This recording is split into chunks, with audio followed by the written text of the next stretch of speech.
بسم اللہ الرحمن الرحیم۔ محفل بزم عرفان کے ناظرین السلام علیکم۔ اللہ تعالیٰ کا کلام جب ہم پڑھتے ہیں، محمد صلی اللہ علیہ وسلم کے دیے گئے قرآن کو جب ہم پڑھتے ہیں، اس میں ایک ایسی دل فریبی ہوتی ہے کہ زمین کا تذکرہ ملتا ہے جہاں سکون ہی سکون ہے، امن ہی امن ہے، جہاں راحت ہے، جہاں دل فریبیاں ہیں، جہاں گنگناتے چشمے ہیں، جہاں منہ زور آور آبشاریں ہیں، جہاں شہد کی نہریں ہیں، جہاں دودھ کی نہریں ہیں، جہاں شراب کی نہریں ہیں، جہاں ایسے پانی کی نہریں ہیں جس میں کوئی ملاوٹ، کوئی گندگی شامل نہیں، جہاں آپس کی محفلیں ہیں، دل میں نہ بغض ہے، نہ رنج، نہ قدرت، نہ عداوت، جہاں کوئی کسی سے خفا نہیں ہوتا،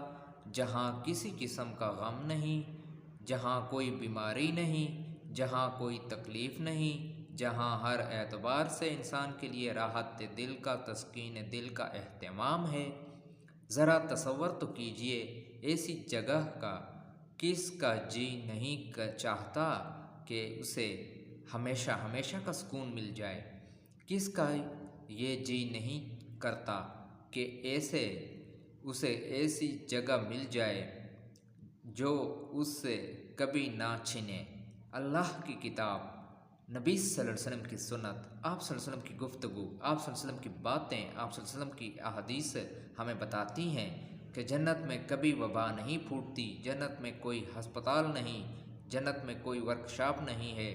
جہاں جنت کی گاڑیاں ٹھیک ہونے کے لیے جاتی ہوں، جنت میں کسی نوعیت کی بیماری نہیں، کوئی تکلیف، کوئی دکھ نہیں۔ جنت کے لوگ فریب دینے والے، دھوکہ دینے والے، جھوٹے دغاباز نہیں، جہاں کبھی کوئی کسی کو دھوکہ نہ دینے پائے۔ کیسی خوبصورت ہے وہ سرزمین جہاں انسان ہمیشہ دوسروں سے راضی رہے، جہاں کوئی کسی کی عزت کی دھچیاں نہ بکھیرے، جہاں ہمیشہ دوسرے لوگوں کے دلوں میں اپنے لیے عزت اور محبت محسوس ہو، جہاں ہر فرد کیئر کرنے والا ہو، ہر ایک کی طرف سے لو ملے اور ہر ایک کی طرف سے عزت ملے۔ اور پھر آپ یہ دیکھیے کہ دنیا میں ہم کتنی نسلوں، کتنی زبانوں، کتنے قبیلوں اور کتنے علاقائی حصوں میں تقسیم ہیں، جنت میں کوئی تقسیم نہیں، صرف ایک تقسیم ہے، جتنا زیادہ کوئی اللہ تعالیٰ سے ڈرے وہ ایک کیٹیگری کے لوگ ہیں، کچھ آگے، کچھ بہت آگے، کچھ بہت پیچھے، لیکن کوئی اور تقسیم نہیں۔ دنیا میں یہ تقسیم انسانوں کو کیا دیتی ہیں؟ بھائی بھائی کے گلے کاٹتا ہے، لسانی بنیاد یعنی زبان کی بنیادوں پر فسادات ہوتے ہیں، علاقے کی بنیاد پر فسادات ہوتے ہیں۔ جب کبھی کوئی قوت والا کسی کمزور پر قابو پا لیتا ہے تو کیسے گھر جلتے ہیں، کیسے بستیاں جلتی ہیں، کیسے عزتیں تار تار ہوتی ہیں، کیسے خواتین گھروں سے باہر نکلتے ہوئے خوف محسوس کرتی ہیں۔ وہ جگہ ایسی ہے جہاں کوئی کسی کا گلا نہ کاٹے، جہاں کوئی کسی کا گلا نہ گھونٹے، جہاں کوئی عورت چولہا پھٹنے سے نہ جلے، جہاں کسی نوعیت کے جھگڑے نہیں۔ خود اگر دنیا میں دیکھیے کتنی سرزمینیں ایسی ہیں جہاں عورت پر ظلم ہوتا ہے، کہیں بچوں پر ظلم ڈھائے جاتے ہیں اور پھر بچوں کی آرگنائزیشنز بنتی ہیں، کہیں ہیومن رائٹس کی، کہیں عورتوں کے حقوق کی، کہیں بچوں کے حقوق کی تنظیمیں بنتی ہیں۔ جنت میں کوئی تنظیم نہیں ہوگی، بغیر کسی تنظیم کے، بغیر کسی ڈیمانڈ کے، بغیر کسی مطالبے کے، خود سے خود یہ سارا اہتمام موجود ہوگا۔ جنت میں کسی کو فکر نہیں ہوگی جیسے آج ہم اپنے گھروں کی فکر کرتے ہیں۔ گھروں میں چند مہمان آئیں تو مینجمنٹ کے کتنے مسائل پیدا ہوتے جاتے ہیں، چند مہمان آئیں تو مینجمنٹ کے کتنے مسائل پیدا ہو جاتے ہیں۔ جنت کی زندگی کتنی خوشگوار زندگی ہے، کتنا خوبصورت ہے وہ مقام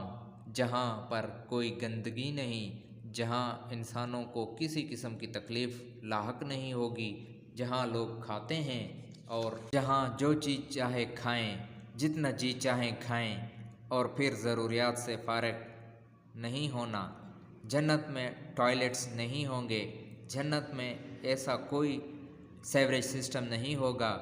دنیا میں کتنی پریشانی ہوتی ہے، بڑے شہروں کے بڑے مسائل، پانی اور گندگی کو شہروں سے باہر نکالنے کے لیے کتنی ایفرٹ کی جاتی ہے، جنت میں اس ایفرٹ کی ضرورت نہیں ہوگی۔ دنیا میں گھروں کی صفائی ستھرائی اور اسی طرح کی صفائی، ایجوکیشنل انسٹیٹیوٹ کی صفائی ستھرائی کتنا بڑا مسئلہ بن جاتا ہے۔ ذرا سی آندھی چلے اور ہر چیز مٹی مٹی ہو گئی، ڈسٹنگ کا کتنا پرابلم ہے۔ جنت کبھی گندی نہ ہونے والی، بس اللہ تعالیٰ کا ایک بار حکم دے گا کہ بن جاؤ تو بن جائے گی، مہک جاؤ تو مہک جائے گی، خوبصورت ہو جاؤ اور ڈیکوریٹ ہو جاؤ تو اچھے انداز میں ڈیکوریٹ ہو جائے گی۔ بھلا کبھی گھر کو ایسا آرڈر تو کر کے دیکھیں کہ گھر ہماری پسند کا، ہماری مرضی کا اور ہماری چاہت کا بنتا ہے یا نہیں بنتا۔ جنت ایسا مقام ہے کہ کسی کو کوئی محنت نہیں کرنی ہوگی، اور جنت کے باشندے جس عمر میں جنت میں داخل ہوں گے کبھی عمر بڑھے گی نہیں۔ کوئی بوڑھا جنت میں نہیں جائے گا، کوئی سفید بالوں والا جنت میں نظر نہیں آئے گا، کسی کے چہرے پہ جھریاں نہیں ہوں گی، کسی کو اپنے حسن کی فکر لاحق نہیں ہوگی، کسی کو یہ فکر لاحق نہیں ہوگی کہ گھوڑے کیسے ہوں۔ جنت تو ایسا مقام ہے، جنت تو ایسی جگہ ہے جہاں پر اللہ تعالیٰ کی طرف سے یہ فیصلہ کر دیا گیا کہ کبھی کمی نہیں ہوگی، ہمیشہ حسن میں، صحت میں، ایمان میں اور ہر اعتبار سے سہولیات میں اضافہ ہی اضافہ ہوگا۔ جلد ملتے ہیں، اپنا اور اپنے دوستوں کا خیال رکھیے، اللہ حافظ۔